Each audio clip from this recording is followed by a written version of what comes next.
Hi everyone, I hope that you are doing well. I am doing well. I was a little under the weather this week, so I was just taking some time to rest and get better. So I sound a little stuffy to me, maybe not to you. Um, but I am proud of myself because normally I would not have rested. I would have just pushed through, but I rested and I'm feeling much, much better. And I have been also reading my book, and it's really good. Like I know that I wrote it, but I haven't really thought much or touched it since really August, when I was doing the final touches on everything, and even then it was bits and pieces. I'm halfway through, and I'm just really, really, really, really proud of this piece of work. It hits much different than my first book, which was me screaming, I think, from a place of screaming, a place of survival, a place of it needing to get put down on paper, where this second book, despite being written during chemo and during all of everything coming like crashing down, I call it my second tower moment, like just everything crashing down, it's managed to be so beautiful and so succinct in what I wanted to capture. And I say that because it's hard during chemo, like my cognition and ability wasn't always there, and I would be confused, and even with myself I would write something and I wouldn't know if it would make sense, right? So this is a compilation of pages of journaling, pages of, dictated, like I would go on my walks and I would just speak into the phone, and sometimes it was mostly just rambling on, right? So I'm really proud that I was able to take those things and birth this. So whether you have anything to do with cancer in your family, yourself, or not, I do really feel like anyone would benefit from this read, Lighthouse, The Path Through Cancer. Again, it's not about cancer. Cancer was just the catalyst to this whole journey. So that's my plug on my book. I love it. I'm super proud of it, and I can't wait to hear what everyone feels and what they think about it as they read it, right? If you do order a copy and you read it, please shoot me a review on Amazon. You can upload a photo of the book if you purchase it from me directly. That helps them validate the reviews much faster. So yay! So what I wanted to come on today, be you. Yeah, I'm gonna be me. And talk about, I've been struggling with disappointment this week. And not like a huge dramatic just disappointment, like a very flatlined, muted disappointment. And I feel like most people probably experience this, and I just really wanted to dive in and dig in because I want to release it and I want to move on from it and hopefully help you guys too.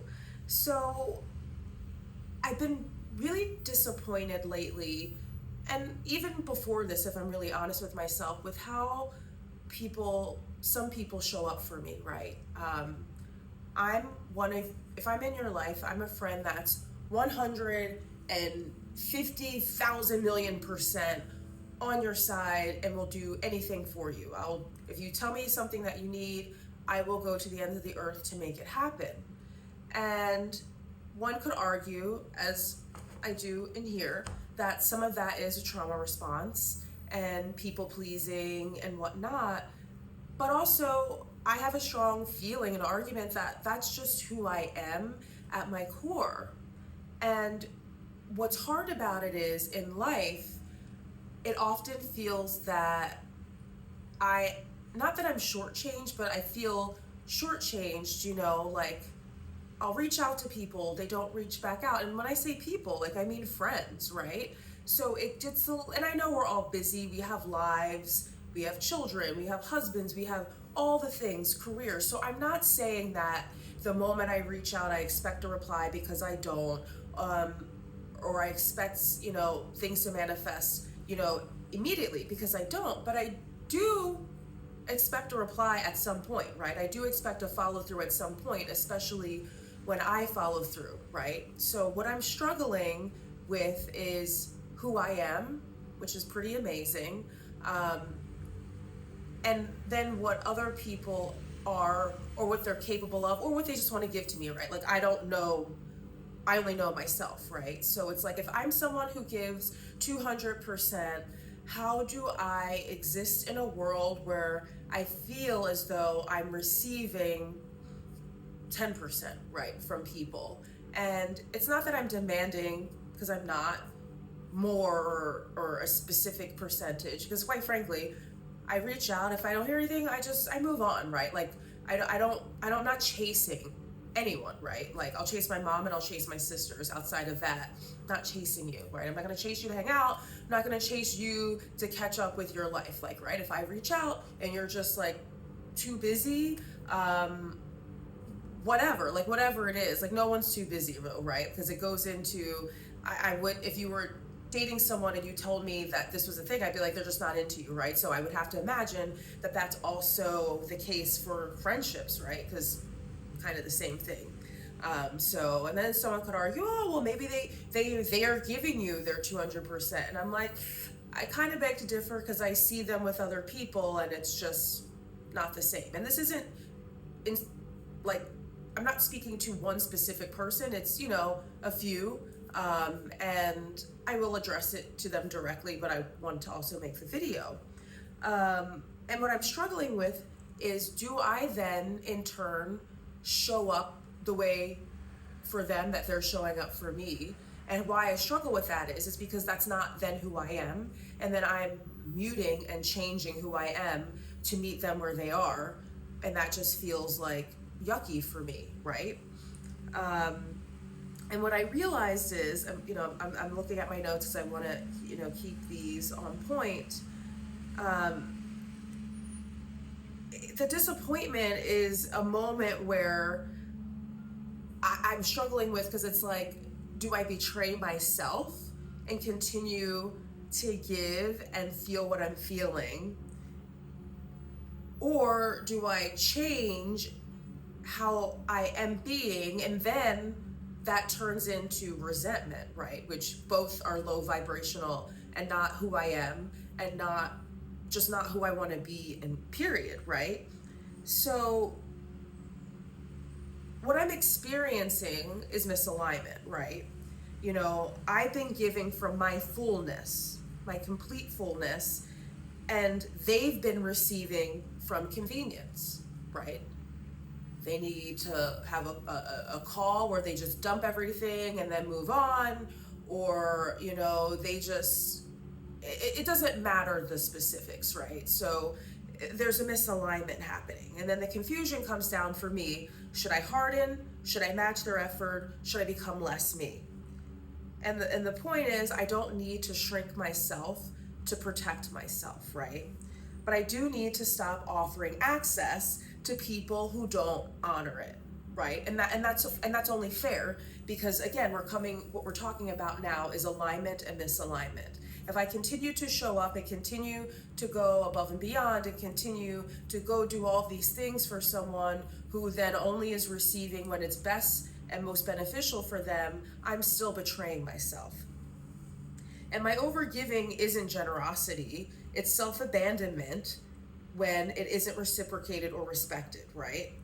And matching people at their lowest level isn't boundaries, it's resentment in disguise, right? So, that's the adult coming in, and the discernment, being able to identify all of these choices, right? Because, you could decide to meet them at their energy, but then I don't think you're being any better than they are. And they may not even be doing it in a way that's malicious, because I don't think that most of the things that I'm feeling, the situations that they're coming from, it's not from a place of maliciousness. I think that most people have a very short bandwidth, a very small capacity, And for some reason I don't. I have like a large capacity and bandwidth for things. So I think that I can handle and manage a lot more than the average person, right? So I have to remind myself of that. Like what I accomplish in a day, and I'm not being facetious or conceited, what I accomplish in a day or a week is more than what most accomplish possibly in a month, right? Like it just is what it is. My capacity is different. So the work isn't in changing who we are, it's changing in who gets to experience us, I think, right? So, it's just realizing that some people don't show up for us the way we show up for them. And it brings up all these questions. So matching energy sounds empowering, but it's just not. And I'm realizing I don't need to change who I am. So the truth is, I need to show up differently. I need to come to myself and realize, that one, I'm not entitled to anybody's time, energy, responsiveness, anything, just like no one's entitled to mine. So I need to turn that energy around and go, okay, no worries. Maybe this person is in a season of where they're super dialed in and focused on whatever it is, work, family, a new relationship, whatever. And I respect that. But now I'm going to take my focus and go elsewhere and pour into myself and focus on myself and focus on all the relationships and things that are, being reciprocal to me. And reciprocal doesn't necessarily mean 50-50, because I do think things, relationships, be it friendships or intimate partnerships or, whatever, there's ebbs and flows. Everything is not always 50-50, So I think that it's becoming aware of that exchange. And when I'm not being met, being like, you know what, I'm going to pause this whatever, and I'm going to move this energy and focus onto myself and onto a new project or something else. And when this person comes back around, we can pick up where we left off. But what I'm not going to continue to do is chase or pour in or be like, hey, what's going on, right? Because now as I'm talking it through, that's also reinforcing an old trauma response and trauma wound from my father of chasing and being like, oh, well, what can I do to bring them in, right? Versus, cool, you're where you are, wherever that is, I'll see you when you're good. Like my best friend in New Hampshire, I only get to speak to her whenever we get to talk, honestly. I'll fly up there and we hang out, but we don't speak every day. And we'll text every now and then. Sometimes we'll be like, hey, it's been a minute, let's do a FaceTime. But there's never any pressure on her or me. And I always know that I love her and she loves me, and we pray for each other. We want nothing but the best. And it's just so simple, right? There's no disappointment and there's no worry ever. Because I know that if I call her and I'm like, I need you now, she'll drop whatever it is and make time for me. And likewise for her. But I also know I can shoot a text thinking of you, love you so much. She may not respond because she has 2 children, she has a husband, she runs her own business. There's so many things, but then she'll respond. So I don't know why that, for whatever reason, there's no disappointment there. But I guess because there's this mutual understanding, right? At some point there always is some kind of return, right? And I guess the disappointment that I'm feeling of late is this falseness of, oh yeah, let's do something, and then I reach out and then it just goes unanswered, and it's just this weird thing. So I guess truly what I am experiencing is this truly being present of truth. And since I'm no longer acting on old patterns, old loops, it's me, the disappointment is actually what I would have used to have felt if I wasn't actively in a trauma or, trauma loop, right? If I wasn't in a people-pleasing loop. But since I'm no longer doing that, I'm like, that's disappointing, because that space normally would have been filled with me trying to like make things happen. So it's actually a pretty cool realization, that I just had with myself, that normally I would have with myself without the camera rolling, but you're here, so you get to have that with me, and maybe you had that. But I think that I'm really good with that now. So how do I move through the disappointment is I'm acknowledging that it is disappointing. I'm also acknowledging that the individuals may have no idea that I'm even feeling this way, and if they did, they'd probably feel bad and it'd be a whole discussion. But the point is, I don't want to put my whatever this is on anyone else. Like, I'm an adult, I should be able to work through it without having to have a whole thing. Like, it's not their responsibility to work through any of this with me, right? So it's like, okay, cool. I'm proud of myself for not continuing the loop and the pattern.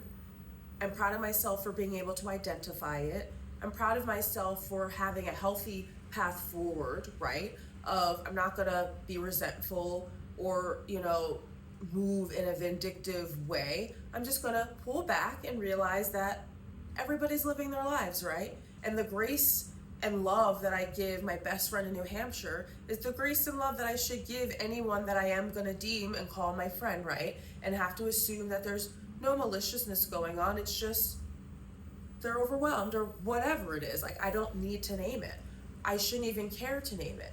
I should and continue to focus on my awesome things that are going on and pour into myself and focus on my job and focus on the travel and the amazing things that I have, moving forward, versus going in some loop thinking that, I did something wrong or that they are,